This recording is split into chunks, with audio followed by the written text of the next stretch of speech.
like think through a lot of stuff or like clear your brain out when you're doing a lot of Yes, yes. totally, Yeah. totally. Yeah, it's like, like we always talk about coming up with a big creative idea when you're in the shower, you're not at work and you're just like, oh my God. Yeah. Yeah, like I don't turn music on. I don't listen to anything. So it's just me and my thoughts and Yep. I'm shoveling, Processing time. but I'm thinking about our stocks and our clients and yeah, Same. Sometimes yeah, the subconscious sorts those things out. Yeah. Just in the back of yeah, your mind can be more efficient, just giving it that little bit of time. You're still working on it, just not at the forefront of your brain. yep, Same. exactly. I just recently rebuilt my deck from scratch, and like I solved so many problems. In the inside of my garage, I put like a lot of the measurements of the wood that I was cutting, and then in the middle of it, I was like, "That's what we could have done. Let me write this down and scribble." Yeah. There's So, wood measurements and yep. WordPress specs. Yeah. Yep. Yep. Yep. For It was everyone joining, you are definitely in the right room, even though you might have happened in on a conversation about building decks and electricity lines. Slightly But different tips.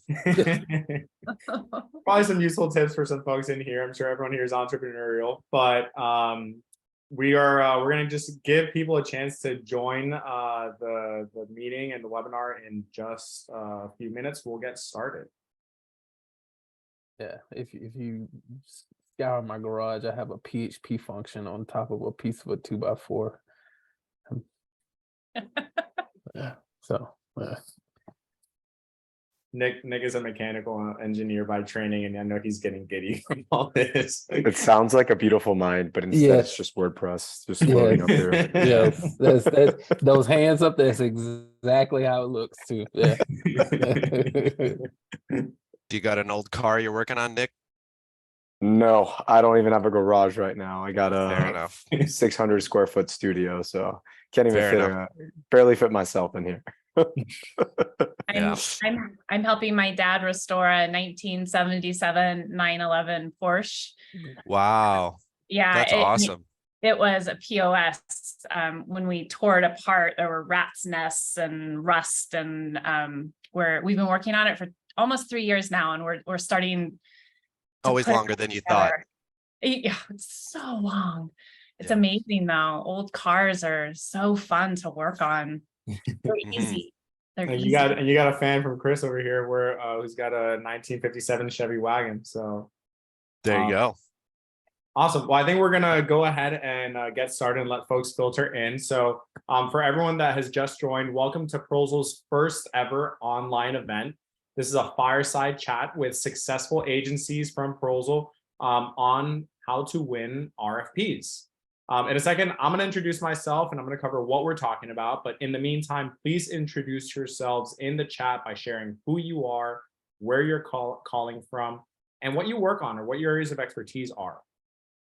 I'm Alfredo. I am the COO and the co-founder of Prosal. I'm also the founder and the president of Alros Digital, a digital communications agency that has worked with environmental organizations. And for those of you who aren't part of our community and who might just be joining and meeting Prosal today for the first time, Prosal is an RFP platform and business development community that makes it easy for agencies and consultants of all backgrounds and all sizes to find and win new clients from RFPs. Unlike the legacy aggregators or referral platforms that might take up to 20% in project fees that you might be familiar with, Prosal is the only platform that vets and shares high quality RFPs, works directly with agencies and consultants, and provides you with the resources and the educational opportunities like this event to win RFPs. In launching Prosal and getting to know so many of you and so many familiar names that I'm seeing here joining the meeting today, one thing has stood out that probably won't come as a surprise to anyone. RFPs are tough. Yeah, we actually made a little pocket square about RFPs suck. They're difficult to respond to, and even more difficult to get a return on, whether that return is a hard win in the form of a new client or even a soft win like an interview or feedback or a new connection. And I get it. When I felt this when I was applying to my first few RFPs, and even after winning a few of them, it was still so intimidating to apply, to follow up, to ask for feedback, even if I didn't get the response that I wanted. And so We've heard from a lot of you, and to help improve your ability to compete for RFPs, this first of its kind event is the response to those requests. Today's webinar will share the stories of 3 successful agencies who joined Prosal when we were first getting started. Each of these 3 wonderful people that you see on the screen here before you has seen success on Prosal through the RFP process, as well as outside of Prosal in so many other areas, from winning new clients to rethinking their business development process. Please feel free to engage in conversation while we are going through this fireside chat, and engage through the Zoom chat. But save your questions for the end. We do have time for Q&A, and we are going to get to your questions. Because we'll be holding dedicated time for Q&A, if you do have a question or something that you want to ask, or you're having a problem with during the event, we have Nick Lopez and Niall Malik, who are our other 2 Prosal co-founders. They are in the rooms, in the Zoom, and they are here monitoring the chat and available for you both in case you need any help or any support. Amazing. Thank you all. I'm seeing so many awesome names. I love everyone joining in. All right, on to the main event. So we have 3 incredible individuals that I'm so happy to be talking with today, talking about their agency journey and talking about their strategies that they use for business development and for the RFP process. So first off, we have Jamie Hampton, who is the principal at Meekstick Communications. Jamie helps social justice advocates develop and implement communication strategies. After a decade in advertising and public relations agencies and nearly 3 years in-house at an environmental organization, Jamie put her experience to work to help thoughtful businesses and activist agencies grow with Meekstick Communications. She has an awesome founding story involving San Diego, Hondas, and bicycles that I really hope that we get to. We also have in here George Woodard, who is the founder of L Squared Media Group, a marketing and WordPress development agency. George and his team support nonprofits, government agencies, and B2B businesses in building data-driven marketing strategies, grow online visibility, and provide a consistent experience for their audiences across all platforms. He's also an active contributor to the WordPress community, including TechSoup, BlackPress, WordPress meetups, and WordCamp US, and a WordCamp US speaker. And last but certainly not least, we have Baron Davis from Swoon Creative, who is the creative director and co-founder there. Swoon is based out of Vancouver and specializes in brand identity, web design, and web development services. Swoon works with an existing list of local and international clients, primarily focusing on organizations that serve humanitarian and environmental causes. Baron is also a painter and has an energetic dog named Bullet that makes sure he gets away from his desk at times. I didn't know you had a dog there, Baron. Amazing. Well, I want to dive right in. So really, first question that I want to ask you all is, can you briefly describe your agency's journey and your experience with RFPs?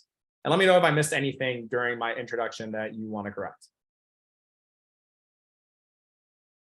Oh, Baron, I don't know what happened. You're on mute. How about now? Yeah, you're good. Perfect. Thank you so much. It's gotta happen once. I'm glad we got it out of the way. Yeah, right out of the way first. Leave it to me. Yeah, so thank you so much for the awesome introduction. Really appreciate it. You didn't miss anything at all. I'm an unofficial member of Prosal today, but yes, I am the creative director and co-founder of Swoon.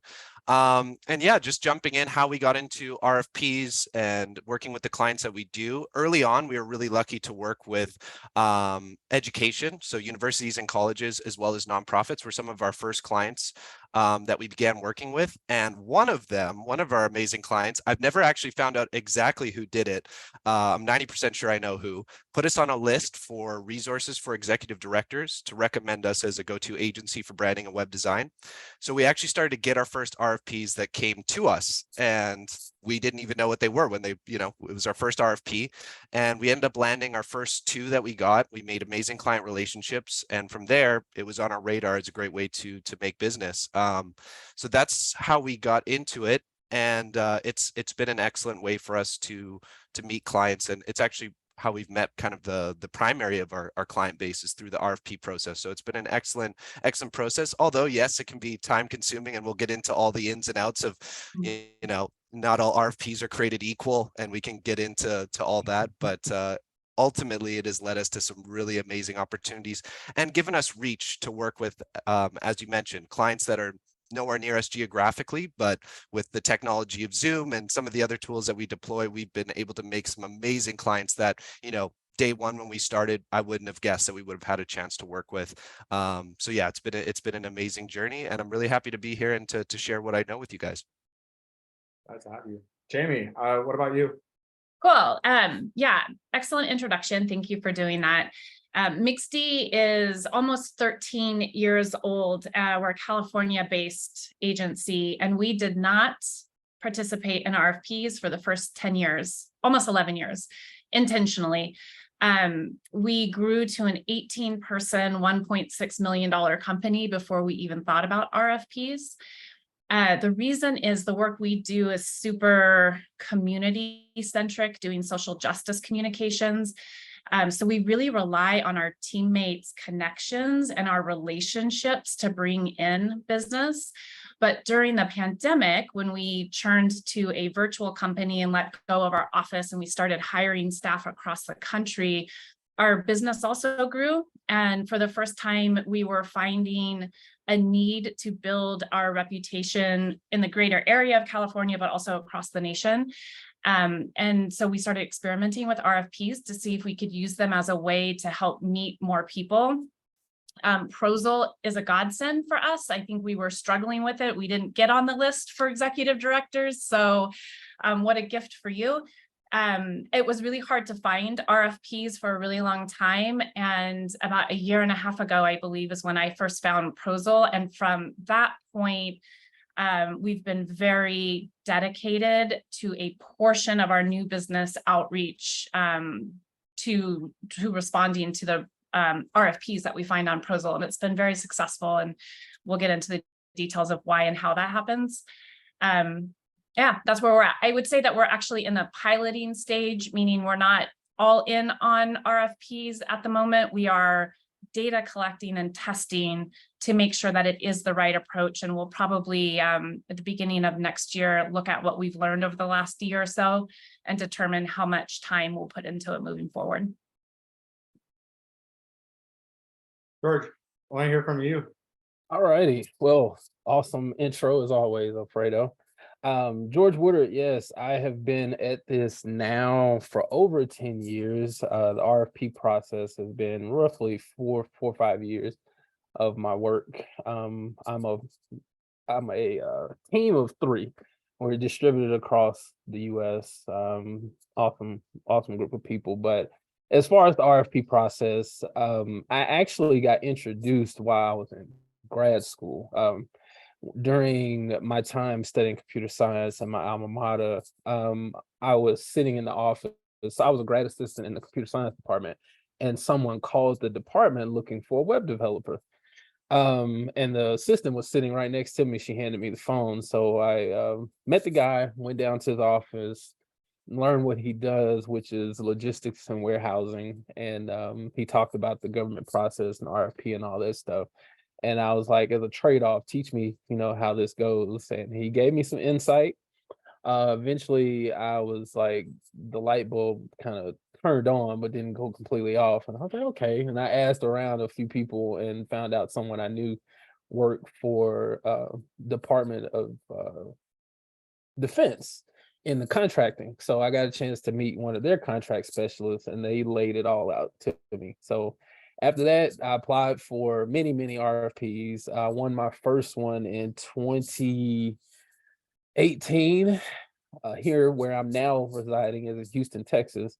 Won that one. I moved to Houston with 2 bags, 2 boxes, and a dream. And the whole entire journey, as they say, it's been fun from there. So enjoying the process, and I'm enjoying this conversation. So can't wait to get into the details of it so we can help the community out. Amazing. I love the kind of the background that y'all have. Y'all come from very different experiences, introduced at different stages and different places in the RFP journey and your agency journey. And yet you all have this commonality of you found success, albeit in different ways. So I want to get into the questions that I know the folks that are here and are probably going to be watching later on YouTube want to know. So first off, how do you pick what is the right opportunity for your agency? What does that process look like for you?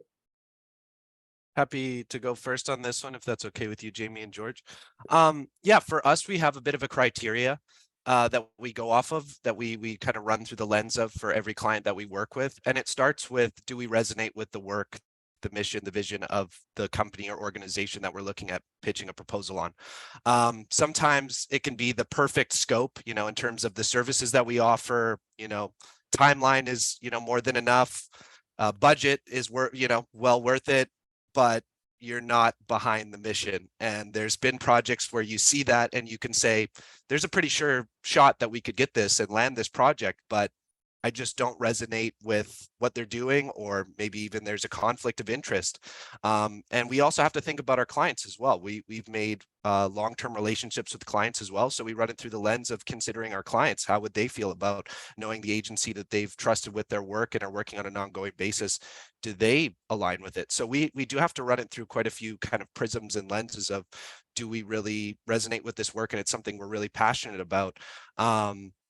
So that would be number one. Number two would be project fit. We want to make sure that we're offering our best work, our services that really, not just because we really want to work with the client, we're stretching ourselves too thin. We want to make sure we're doing the work that we do best. And there have been situations where we partner up with other agencies if there's an aspect that we don't offer. So we have been able to kind of, if there's a project that is something larger in scope than what we do, we don't offer one of the services, we have teamed up, but that's a really important thing.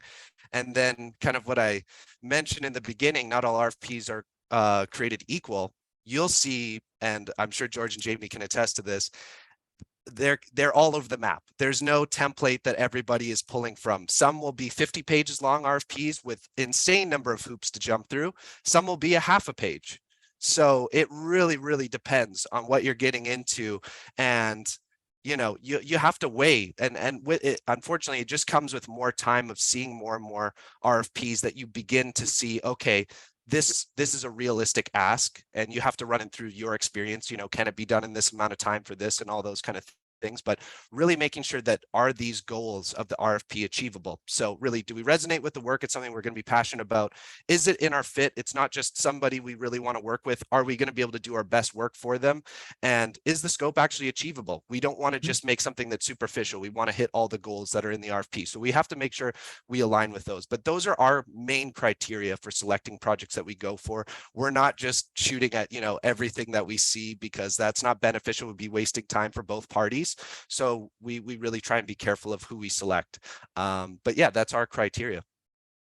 It's pretty focused. I like that. And it seems like there are very specific questions that you can ask that are yes or no, that pull things in and out of the RFP. George, it seems Absolutely. Like you might have some agreements there. I do. I'll piggyback starting from there when he talked about the length of the RFP. That's actually one of my criteria. So if I get an RFP and it's like 50, 60 pages long, it's a no-go. I really, in my experience of looking through them, I've learned that when I see RFPs that long, there's headache attached to it, because they're asking either for too much, or you literally have to sacrifice your kidney just to even speak to someone to try to get on the project. So yeah, that's my criteria. The other is scope. What's the turnaround time? Is like you said, is the project fit, within our wheelhouse? And also I pay attention to how defined the scope is. They'll list out like the goals that they want to accomplish, and then you look at the scope and it's like 3 bullet points. And I'm like, do you need more scoping? Is there a discovery session that's a lot more detailed that you need to do before you, develop this RFP, or had you talked to someone in that case? And then kind of coincide with the scope is the budget. Do you want Facebook for $500? It's a common analogy that a lot of developers use. And as long as it's reasonable, I try not to turn down certain projects because I understand, especially with nonprofits, that a lot of them are budget strapped. So I try to see what we can offer in their scope. Maybe we can't do the whole project, but here's a piece that we can probably consult on for the most part. But yeah, I try to see how realistic, the project is looking. But specifically that the RFP length. I mean, even working with government agencies, that was my first one. I won a project with a government agency here in Houston, and their RFP was 3 pages. And then, over the years, you get more and more. And I'm like, okay, a lot of these 50, 60 pages are like, are you working for the Russian government? No, I'm not. Like, who's your first kid? I'm like, no, I don't. There's a So bit of like, an irony there where like the RFPs that are actually shorter sometimes have more useful information than the ones that are like 60 pages. And believe it or not, a lot of the ones that are shorter, they're a lot more easier client-wise to deal with. They are really like, this is what we want. This is the goals we're trying to accomplish. We have 0 know-how in-house. This is why we're coming to you. Can you do it? Yes. And they'll like, hey, whatever you need access to, and we'll step out the way.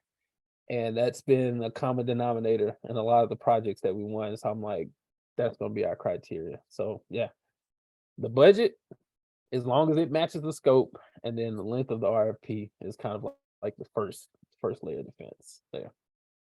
I would, I'll just add maybe a slight different way of looking at it. It's interesting to hear what the two of you are saying. So first and foremost, MXD is super clear on who we do and do not work with. So if you are not a progressive social justice advocate, we don't even look at the RFP. We will never do government RFPs. It's not the work for us. We know that, so we just don't even read them. So we do the values alignment. We check on services requested. We have 2 different steps that come after that. Our third step is a culture fit for our team, which is in respect, big thinking, ideas. We want to work with people who want to try stuff and maybe fail and think big. And we can kind of read for some of that in the RFP. If they already know exactly what they want to do and it's prescriptive, it's not a fit for us. If they're leaving it open for our team to come in and collaborate and think big, that's the first sign that it's going to be a good culture fit. We come back to culture fit in our first interview with folks, but we also look for that in the writing. Our fourth criteria is budget, but it's not budget as in, is that budget the right budget for us or even aligned to scope? We look at it as, I think the way I would describe it is we consider our response to an RFP a 2-way conversation. So when there's a budget to it, and this probably comes from my style as a super opinionated, strong-willed woman, I will tell people that's not the right budget. What you're asking for requires this budget. But if this small budget that you have is all that you have, then here's how we would recommend amending what you're asking for to fit your budget. And we are super direct about it. I'll give this example. It's not really about the budget, but just to show how much we considered a 2-way conversation. We were participating in an RFP for a very large racial justice foundation. And our team is super diverse. And so they were asking, show us the diversity of your team. How do we know that you're committed to these same racial justice values that we hold, which we could do very easily because it is ingrained in who we are. And then the next question that RFP asked was also, what kind of discounts are you going to give us because we're a nonprofit? And my response to that was, you can look at the world of agencies and how white the world of agencies are. I'm very passionate about this. We're 87% white in the world of PR. Like, don't prioritize agencies that represent your values and then are hiring correctly and then make it harder for us to succeed. I want to invest in my people and I want to pay for their healthcare and I want to take care of them. And I can't do that if I'm giving discounts. So honor that. And this is the exact language that we put back in our RFP. I was super direct, and they've hired us and they have been a client of ours for 4 years. That is how I think I think we stand out a little bit because we're not afraid to push back to say, no, no, no, don't do that here. Or put the money where you want to see the results and price it correctly, because that's what it takes if that's what you want. I absolutely love that. There's an element here of advocating for yourself, and not only in that answer, you're also advocating for other people. Like that is, I think, absolutely brilliant. Very much commend you for that, Jamie. I want to ask another question, because one of the things that we hear a ton about, and y'all alluded to this a little bit, is that RFPs can feel very transactional, and that they're like, you can't really see the person behind the document. There's this document that's in front of the organization, and it might hide who they truly are, and maybe even prevent you from determining whether that is a good cultural fit. So I wanted to ask and Jamie, I want to start with you this time. What strategies do you go about to build relationships and build trust? Because trust is such an important element in a client-partner relationship before you submit the proposal. Yeah, good question. So I think part of it is how we approach the writing in our proposals, right? That two-way conversation. So if there's an opportunity to do a briefing call or provide more information or ask questions, we will do it, but we will ask. I think the key to how we approach RFPs is we don't show up asking questions about the communications element in the RFP. We show up and ask questions, or how we respond in our RFP, around the larger body of work. My co-principal, Kareem Bori, is new to communications. He's only worked at MIXTI for 4 years. His entire career was in workforce development and homelessness service providing, and foster care for youth. And so when he shows up and asks questions, he's not like, tell me about your goals, or what are you trying to do for digital marketing? He shows up and has stories about his experience working in nonprofits, and he relates on, oh, that grant funding, or, oh my gosh, when this rule changed, how did that change the outcomes for foster care in the United States? So we nerd out on the work and the outcomes that we want to see in the world, and that's how we build the relationship. We also do that in our proposal. We're talking more about connections over justice than we are around PR strategies or email strategies, and that is consistent in all of our touch points. But if I don't actually stress out too much if it is a blind RFP, because I know we do it really well in the written template. But we're consistent, and I would say fearless in being who we are in those touch points, and that stands out. It sounds like it. That authenticity really does come through on the page. George, I want to go to you on this question. How are you going about in terms of that relationship building in your proposal, your RFP process? Gotcha. It depends the scenario. So if it's a blind RFP, I try as best as possible to kind of get someone on the phone, so to speak, into the Zoom call and stuff, to kind of gauge the person behind the document. See how well communication wise that we fit. I'm real big about like she said, protecting my team, because I worked a long time ago, 5 years in a call center for 12 hours a day, taking phone calls, getting cursed out every day. Yes, that was a headache. So I'm big on respect, and I try to make sure that the person I'm talking to has that. Now, if there's a possibility ahead of time, putting my face out there, a lot of things that I do, I give a lot of workshops, a lot of webinars around a bunch of different topics, and kind of jump into the community around where a lot of the people we work with, and not necessarily for marketing opportunities. I just genuinely like helping people, and that customer service is how they receive it when they work with me. So I try to portray that while I'm giving webinars, whether it's like a ask me anything roundtable discussion, or actually showing up to like local organization meetings, and just stepping in, as a lot of people call me, your favorite web guy. The web guy got the the skills, and like he knows all the technical stuff. So having that exposure ahead of time is very, very helpful. But if you're not able to do that, you know, I try to speak with the person, whoever's, they say, writing the check or who's in charge of the process, and just have a conversation with them.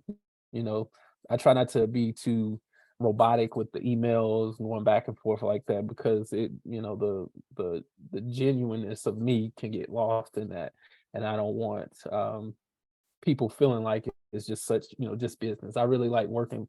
A lot of my clients know that I have kids. You know, we talk about, like, one of my clients, she is now cutting back her hours to go work on her farm, you know, stuff like that. And we talk about growing crops and things. So, you know, I try to make sure that I build that relationship, build that rapport, and actually meet the person as opposed to meeting the organization.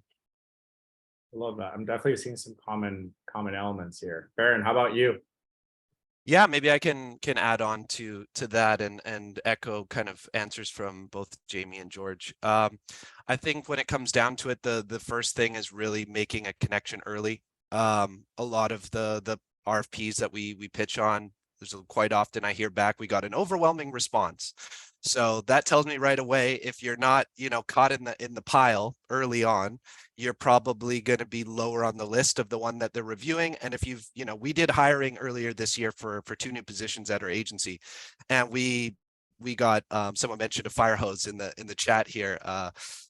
It was a fire hose of people, and you know, you want to give everyone your best time to go through it. But again, if they're looking through several stacks of long proposals, they're going to start eliminating people for the smallest reasons they can right out of the gate. So early on, if you can already kind of create a communication, establish you're a real person, that there's a connection, maybe the client for us, like, it's on the other side of the world, I have to let them know they can reach us. I'm available. So I'm pretty quick to reply when I'm awake. I try not to set like unrealistic expectations that I'm going to pop up at 3 in the morning. You know, I let them know which time zone I'm in.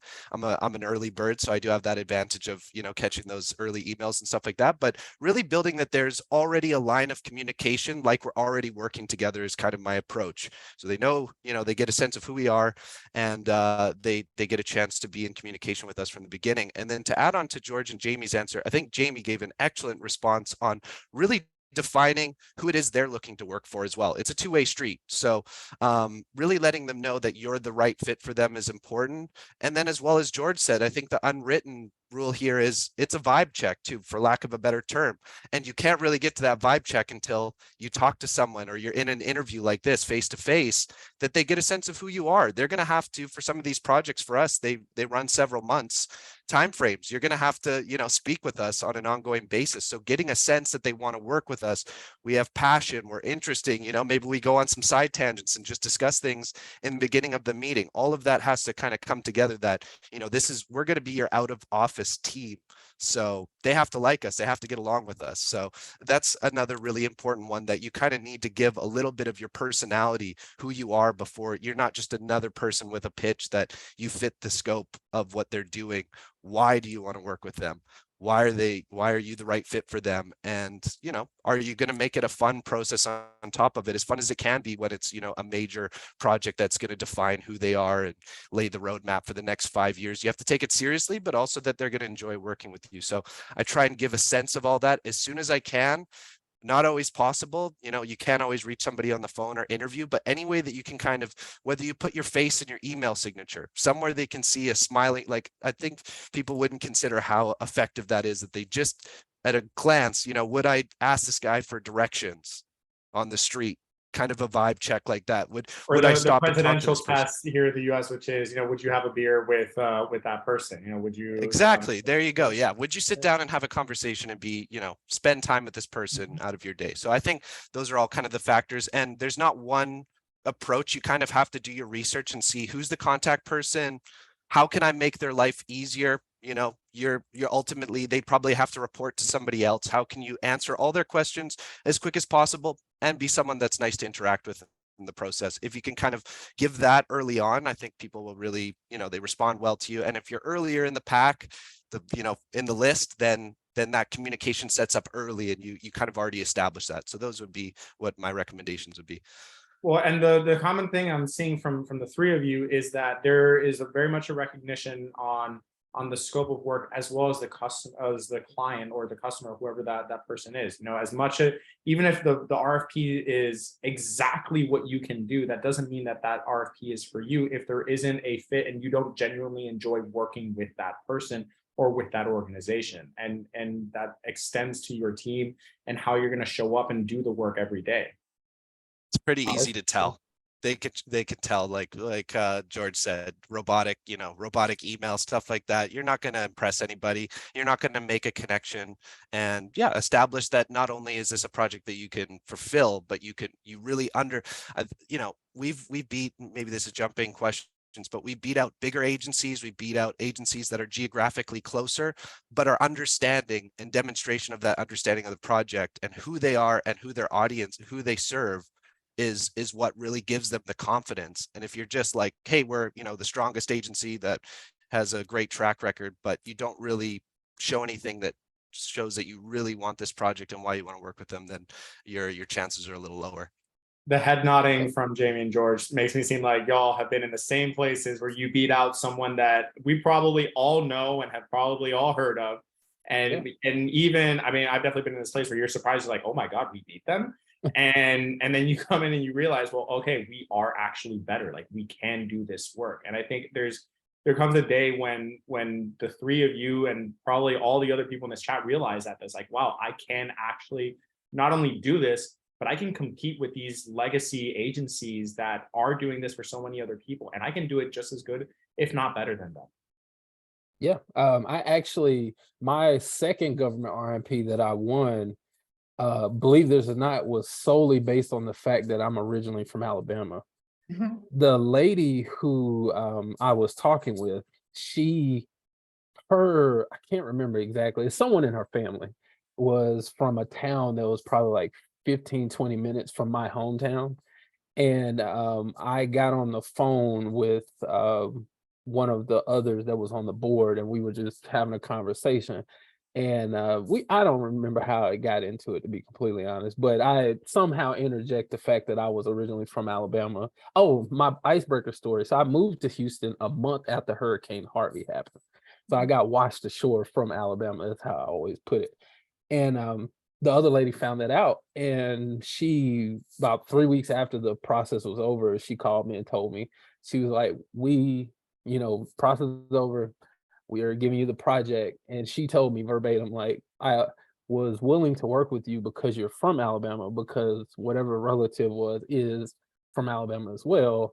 And some of the nicest people we've ever met is from Alabama. And you have such a genuine personality that, we love working with people like that. This is a big law firm here in Houston too, that, by the way, like, they're known for just like getting it done cutthroat wise, but they get their work done. And she's like, no, we want to work with him. And I was like, all right, cool. Yeah, Pass the vibe check.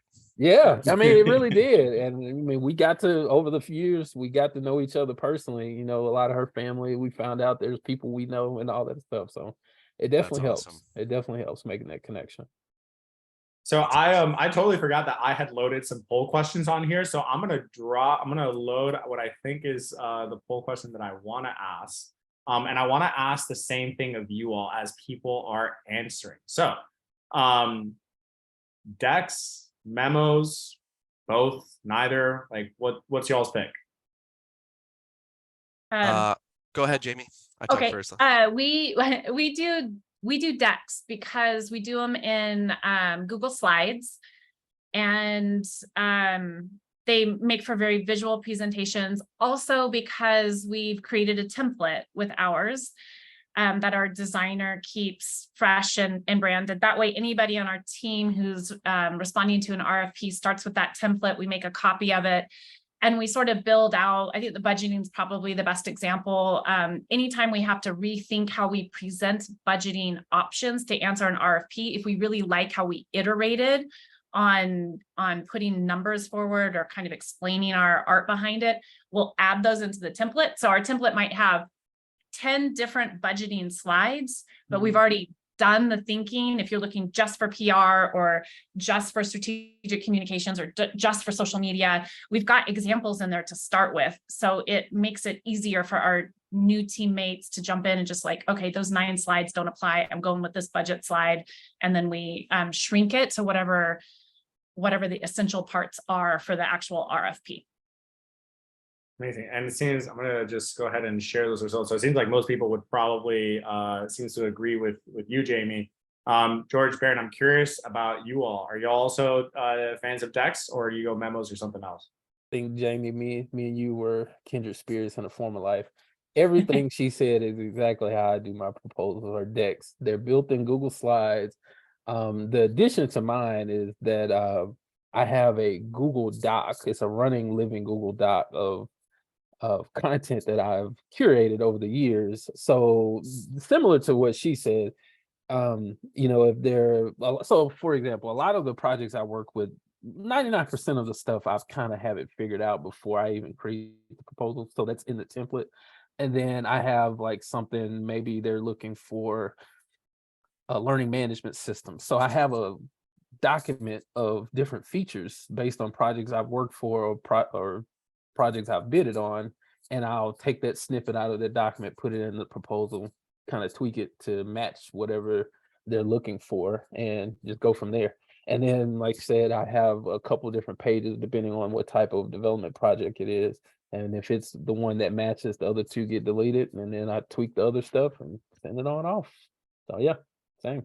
It's kind of like a story bank then that you have going on. Yeah. Baron, how about you?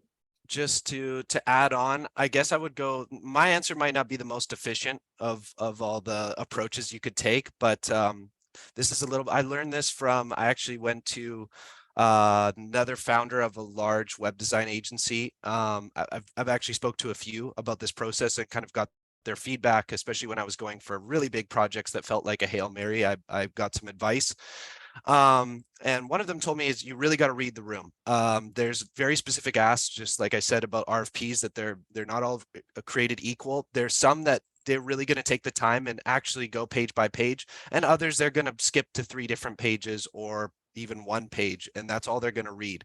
So you really have to read the room. See, like, just because you can make the nicest looking proposal and you can show a ton of work and all that doesn't mean they want to see that. If they asked for a certain page count, you got to hit the page count, unfortunately, even if it really throws off your template. So I would highly recommend that, or you're just going to fall down to that list of, we're just going to disqualify you because we don't want to review another proposal because you didn't follow the rules. The second would be, do a little bit of make sure you're using the right language.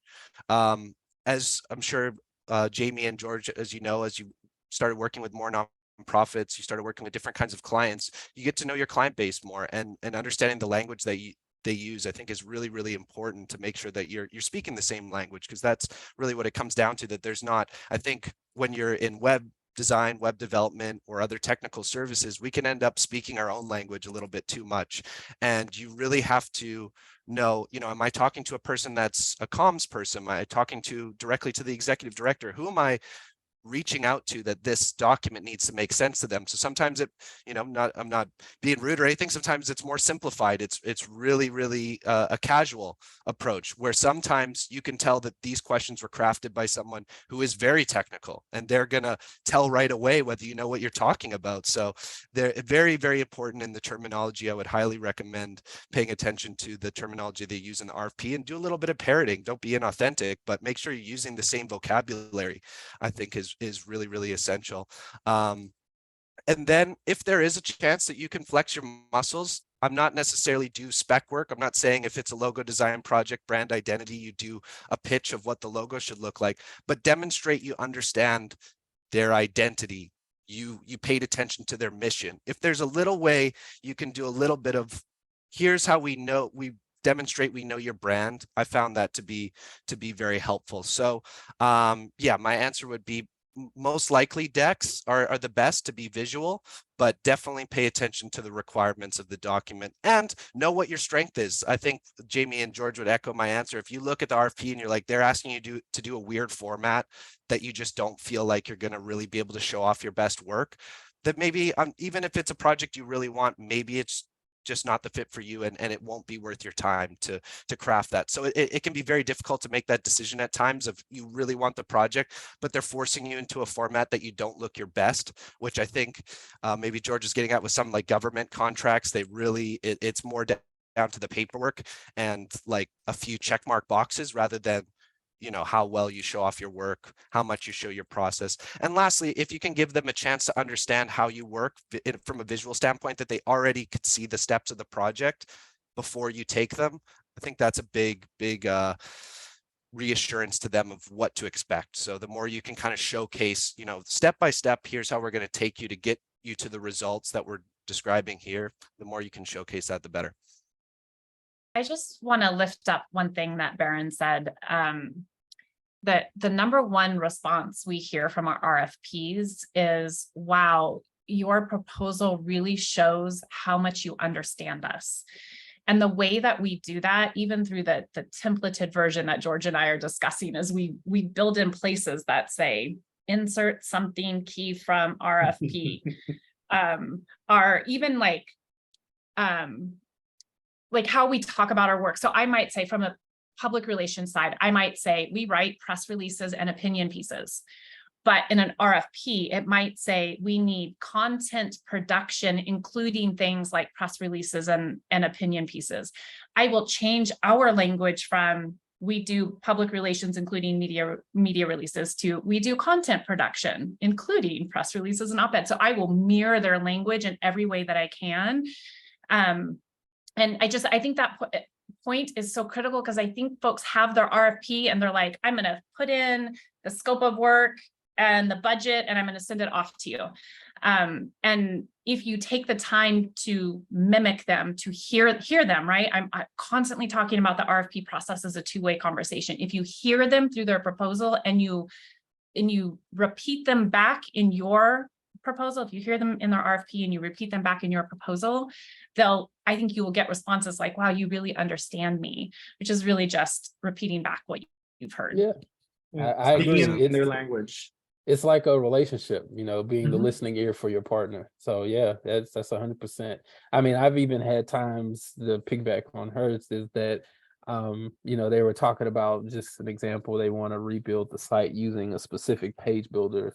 And I gave my recommendation, just a one-liner, like, you want to accomplish this, well, this particular builder doesn't work in the fashion that you need it because, and then added my reasons as to why, tying it into their goals.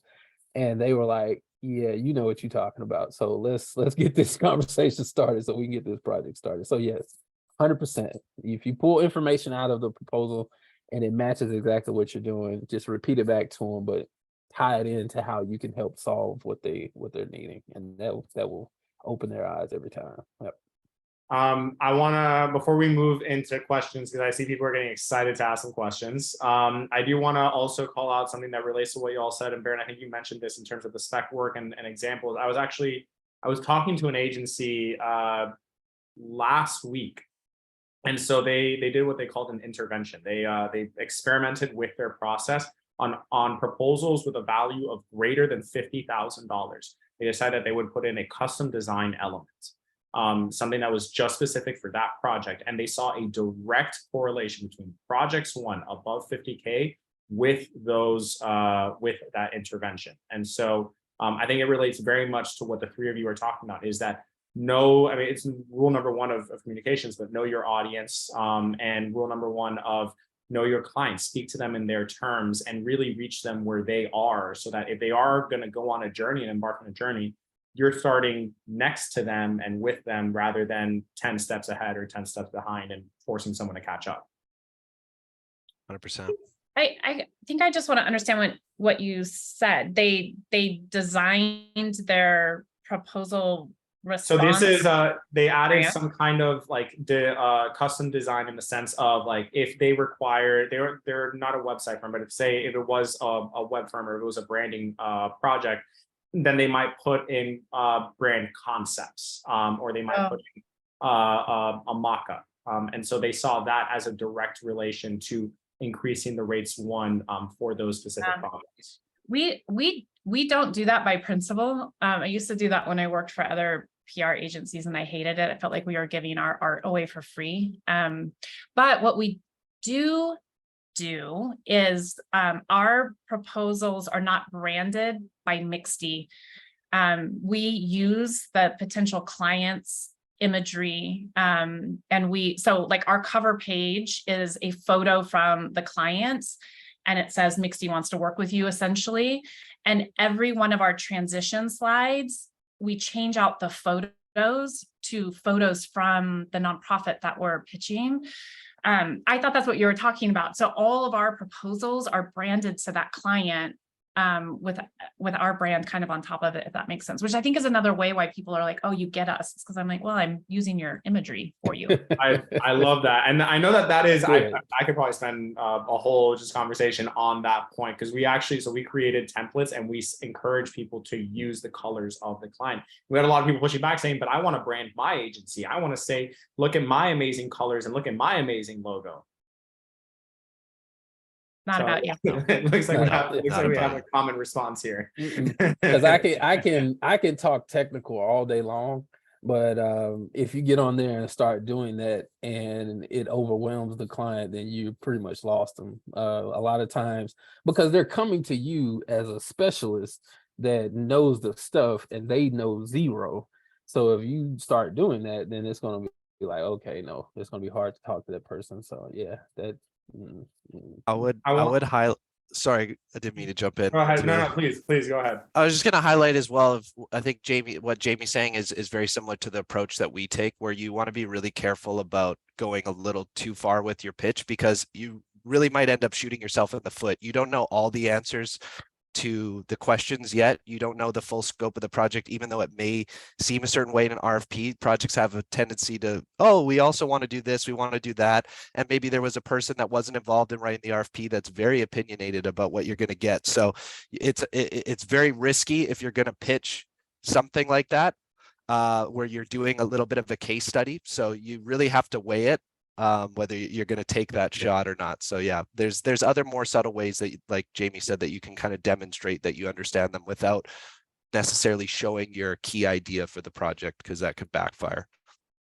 Just want to make sure. I want to jump into the questions, and sure. Folks are already starting to ask questions in the chat. So if you have a question, please drop it in the chat or raise your hand, and if we have time, we'll call on you. But we actually already got our first submission from Chris. And I think, so Chris is asking for the WordPress shops. We often steer clear of Drupal RFPs, but often government RFPs say they prefer Drupal, but are open to other CMSs, only to find that they are not open to other CMSs. What tactics and strategies do you use to highlight the flexibility, storytelling capabilities, and ease of use for WordPress for RFPs that are obviously more comfortable and familiar than using Drupal? I wouldn't convince them, honestly. I've tried it. I've been doing WordPress development over 10 years. I mean, in my proposal, I tell them I've worked with the co-founder of WordPress. I've worked in enterprise environments building with if you've ever heard of AccuWeather, the weather reporting agency, their product marketing team uses WordPress for their CMS, and it's an entire custom build. I've worked with the VIP team, who only handles like the White House and New York Times, and Rolling Stone and the New Yorker and all that stuff. And I can throw that, that whole entire scheme of resume in there, and they still like, nah, we're still comfortable with Drupal. So I wouldn't even try to convince them. They will come to you and tell you, if they want to use WordPress, they'll say, we're considering using WordPress and we want to know the benefits of it, and not even mention Drupal. I used to try to do that in the beginning, but I don't do that no more. They come to me saying, we're using Drupal, we're considering it, but we're open to others. Pass. Moving on. Baron, any thoughts there? Yeah, I do agree that you're going up an uphill battle by trying to convince them otherwise. Usually it comes down to, and we've been in quite a few situations where the move is from Drupal to WordPress. Yeah. And usually I try and highlight what is not working for them about Drupal, or what I would anticipate is not working for them. Usually it's a little bit too heavy of a CMS for a non-technical admin to do everything they want to do to manage the site. So I would usually go towards, hey, do you want to have some more control of what your admin could do, whether they're a super technical person or not? So I would rather go for some of the drawbacks of using it. But again, you really gotta, if they already have a system in place, it's streamlined, again, you're really fighting an uphill battle, and you might potentially be taking the legs out of their team for doing what they want. If they're very familiar with Drupal and it's something that they've used for a long period of time, you may be kind of setting them up to ultimately, our approach is we don't want them to be dependent on us after we launch a website for them. It's great if they want to, use us on an ongoing basis for, web maintenance or other services, but we don't want them to be tied to us, as that's usually the situation where we come in, where they say, well, we can't do anything without our other external developer, and they're just too slow, or they're not flexible enough, or, they're not doing what we want them to do. We're looking for other options, and that's usually where we come in. So I would read go back to read the room like that. What are their problems? And then highlight those. If there is an opportunity to move them to something and say, hey, here's what you're currently experiencing with our experience moving, other similar organizations with similar scope websites to this platform. Here's why we moved them. Here's what their feedback was after we moved them. And, here's what they're able to do going forward without our assistance. That's the road that we usually take. I want to ask Florence this question. I really love this question, Jamie. I want to ask it to you. All of you are going to need to take a little bit of a time machine to when you all were starting the agencies. Because the question asked, how did you convince your first client to fund and work with you? Good one. I might not have a fair answer to that. Meaning maybe it was a fair answer. I was an in-house communications director at the largest environmental organization in San Diego, which is where I lived at the time. And they were going through financial pain points. I got put down to 4 days out of 5. I took a pay cut to 80% of my pay. And I happened to have a partner at the time who was like, you can do this, build your own business, convince them to be your first client. And I was scared to do it, but I did it. And I proposed to them that I could maintain the same quality of communication of my communications director role, but in a part-time status as a contractor, which would allow me to pick up another client. They fell for it. I did it. And immediately with that came a partner of theirs that did environmental justice. And they became my other part-time contract. And out of the gates, I had more work than I could do. And I had to hire my first part-time staff, and it just kept growing from there. So I would say that the trick was not trick, but I was embedded in the work. I was already trusted, and I went to people that I knew who saw the quality of work that I did and asked them to join me. And it grew from my reputation from there. So lucky, maybe that. I don't think that's luck, Jamie. I mean, luck is just a combination of preparation and opportunity. Yeah, that's true. And I think a lot of people would see themselves in your answer. My first client was my former employer. I left because I wanted to go work for myself, and I emailed them a few months later and I said, hey, do you want me to do some part-time work for you all? And they said yes, and I picked up a few hours just like that, and it really came from my own personal network. Baron and George, I'm curious about the both of you. How did that first client look like for you all? Baron, go for us. You want me to go first? Yeah, I'll answer this from, let's just make the assumption that you because I think Jamie's answer is excellent. If you have a network that you can leverage in the beginning, somebody who can give you that trust, because that's what you're asking for. If you don't have the portfolio yet, you don't have a reputation yet, and then you're asking for someone to take a chance on you. So let's just say you don't have any connections, you don't have any real significant portfolio. You're either going to have to ask a lot of people to take a chance on you until somebody says, yes, I like this guy, or, he's tenacious, he's got ideas, I want to take a chance. And maybe I'll get roasted. Go ahead, roast me in the chat here, guys. And I know spec work, again, is something that's really frowned upon. But if you're day one with no contacts, no work, really, you may have to consider doing somewhat of a case study, approaching a client and say, here's the opportunity that we see, or here's a shortcoming that you have. Here's what we could offer. Maybe that doesn't mean, again, like you're doing a brand identity or you're setting up a framework of a website, but you're giving them some sense of like, here's where I see the problem. Here's what solution we can bring. And you're selling it to them. It was kind of, we were doing proposals before we really knew what RFPs were, that we were selling ourselves before we had a significant portfolio.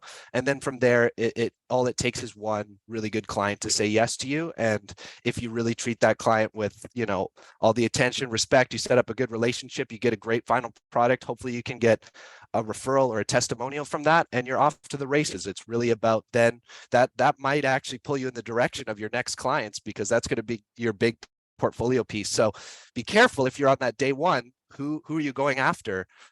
Because that might set you in that direction. If not, you're going to, you know, be striking out into a new kind of world and building a portfolio in a different direction. So I would be, if I was starting day one, again, I would look at really who I was looking to reach, and how could I reach them as quick as possible. And that would be my advice to anyone who's getting started. What are the projects you feel really passionate about? And maybe you're going to have to do a little bit of legwork to land that first client. But if that's the work you want to do, you're passionate about, and you're going to set like, this is going to be the work for my agency for like going forward, then I personally think it's worth it to do that. And you're going to stand out from the people that are not willing to do it. I understand maybe that's not the popular answer online, but that would be my recommendation. And show that you're scrappy. I would say, like, have respect for your work and all that, but still it's okay to be scrappy in the beginning, and you're going to have to be, because you're going to have to beat other people. And in order to do that, you have to show that you're willing to work hard for it. So yeah, just don't set up anything that's unrealistic, that you can't keep going, or that they're not going to respect you. Make sure you draw your lines and have an idea where those lines are first. Having processes makes it a lot easier. If you're a new founder, it's easy for them to ask you something, and you being the founder face to face, it's hard to say no. But establish your process, establish your line, and pick that project you really want, and just go after it. I would say that would be my advice. George, I want to make sure we get to you before we close out. Yeah, so my very first client, I'll piggyback on all the responses, is leveraging that network. My very first client actually came from a favor I was doing for someone. They needed my help with building an online store, and it was a WooCommerce store. So that I built it from scratch. I didn't know what the heck I was doing, but I'm a person that likes to build the plane as it's flying, so I can learn as I go. And built it from scratch, and they planted the bug in my ear. They was like, did you know you probably could turn this into a business? And I didn't really think about it, because I just like messing with technology. And then after that, my church gave me an opportunity to rebuild the church's website from scratch under Nice. my company. And then within the church, someone had their own oh gosh, I forgot what kind of business it was, but they were like, it was so good, they wanted me to do theirs, and then it just kind of trickled over from there. But if I were to get advice from the beginning, if I were to start over from scratch, leverage the network, but if you don't have one in place, get out in front of the audience that you're trying to serve. You know, you can't meet anybody if you're sitting behind a computer all day. So, you know, get out into the networking groups. One major thing that has helped me even more is to flip a networking opportunity on its head. Normally we show up with these dry, like, hey, you know, this is what I do, with the sticker on my shirt. Instead, approach like the organization. Chamber of Commerce is one good one, and actually offer to host a workshop on what it is that you provide a solution for. And if you start doing that regularly, even if it's just once a month, then they start seeing you as you're the go-to person for XYZ. So when people, not even them, others in their network are looking for, in my case, yeah, you know, George talks about websites and digital marketing and all this, that, and the third all the time. He's real good. He's real knowledgeable, real helpful. So I would give him a call. And I've ended up getting clients off of doing stuff like that. So just Providing get out in value. front of you, the people that you're trying to serve. And if you can, like, leverage even previous clients you may have worked in the past, sometimes that has helped. But yeah, just leverage your network and get out in front of their audience. I know we're over time. Can I ask one question to Jamie and George? I'd love to hear your guys' answer to this one. I know we were going to kind of get to this question. Is that okay? Does everyone have just like 2 more minutes? Let's go for it. I mean, I left the buffer on here on purpose. Okay, perfect. I wanted to ask how you guys approach asking for feedback and rejection from a proposal that doesn't go your way. And I could just quickly answer my side. For us, when we get it, a lot of the time it's that, well, we got an overwhelming response. And you can already get a sense that you're not going to get the feedback. So asking for it is kind of a waste of time, and you're giving them homework that they don't want to do. Usually they give the feedback up front if you don't land it. And my advice would be to anyone who's interested in my advice on this one is don't make it awkward.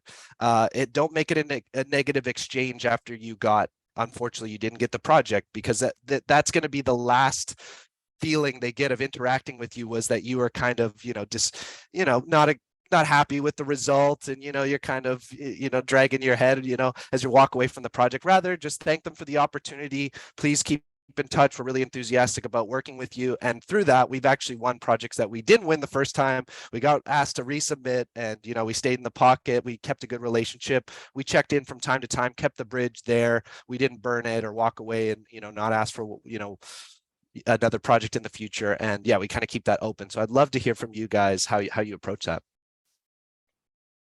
For me, first of all, I just directly asked, and I'm gonna read this verbatim. I have an email specifically. Awesome. Yeah. Oh, So I love it.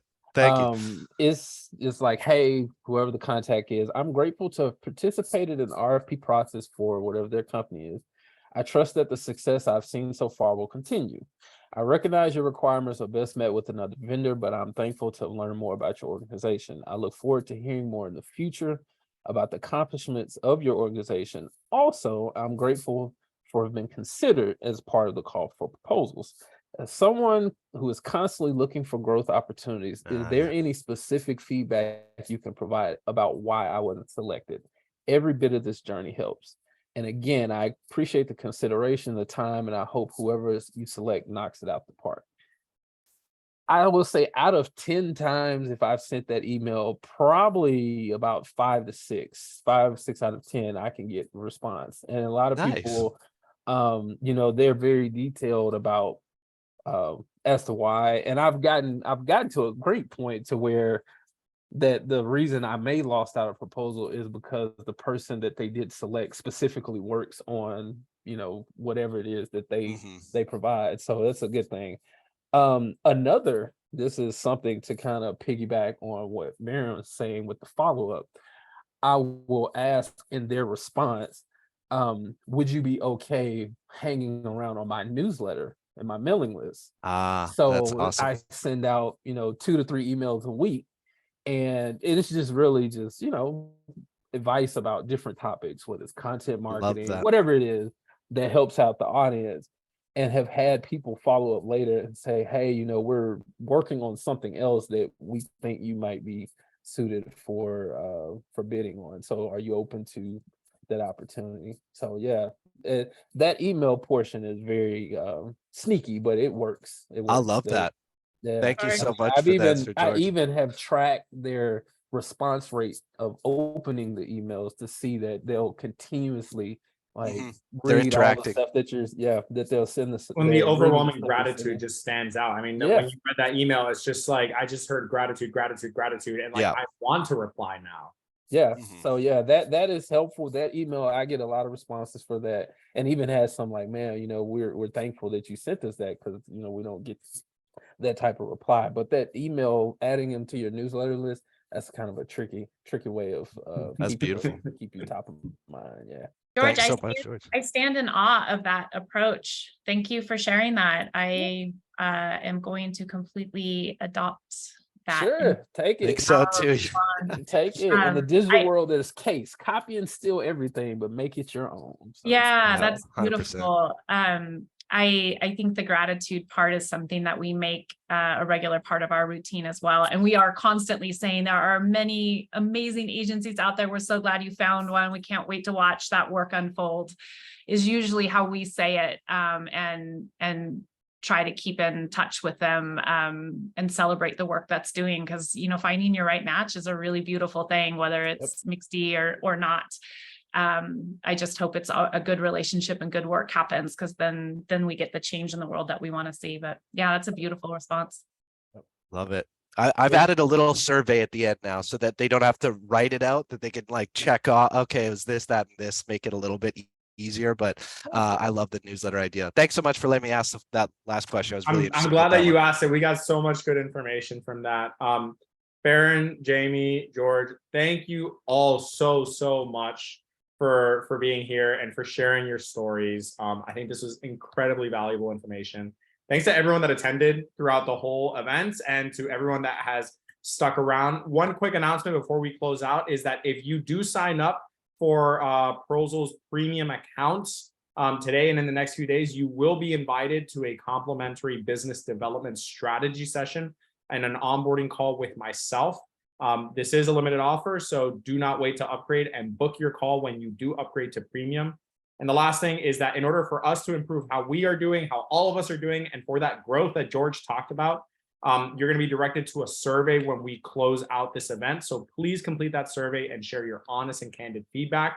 I thought this was a hit. I think we're going to have more of these in the future. Again, thank you all so much for being here today. Thank you for the platform. Thank you so much for including us. Really appreciate it. It was a pleasure. And so nice to meet you, Jamie and George. Hope we can continue the conversation. Same. Yes. I enjoyed it, Alfredo. Nick, you guys we always have great conversations. So I appreciate the opportunity. And I saw somebody's comment about a copy of that email. So yes, Alfredo, I'll send you a copy of that email. Send me, and what I'm gonna do, we're gonna make a blog out of this. We're gonna do a little feedback blog. And we'll showcase it. Yeah, sure. I'll send over to a copy to you shortly. Amazing. All right. Nice talking to y'all. Y'all have a great rest of your Friday. Everyone have a great weekend. See you. Bye. Bye.